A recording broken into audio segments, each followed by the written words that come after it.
নেত্রকোনার কলমাকান্দায় লেঙ্গুয়া ইউনিয়নের কেন্দ্রীয় বিএনপির আইন বিষয়ক সম্পাদক ব্যারিস্টার কায়সার কামালের তত্ত্বাবধানে ফ্রি মেডিকেল ক্যাম্পে রোগীদের চিকিৎসা সেবা দিয়েছেন বিশেষজ্ঞ চিকিৎসকরা। শনিবার সারাদিন লেঙ্গুয়া উচ্চ বিদ্যালয় মাঠে ডক্টরস অ্যাসোসিয়েশন অব বাংলাদেশের সহযোগিতায় এই মেডিকেল ক্যাম্প বসে।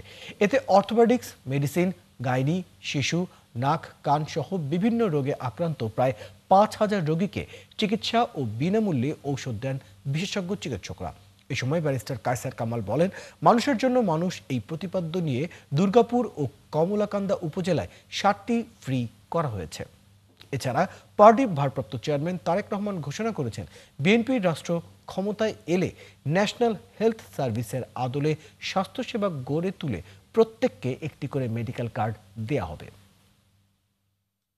ভারপ্রাপ্ত চেয়ারম্যান জনাব তারেক রহমান সাহেব ঘোষণা দিয়েছেন, যদি মানুষের ভোটে বিএনপি রাষ্ট্র পরিচালনার সুযোগ পান তাহলে ইউকের NHS অর্থাৎ national health service of UK তার আদলে আমাদের দেশের স্বাস্থ্য সেবাটা গড়ে তোলা হবে।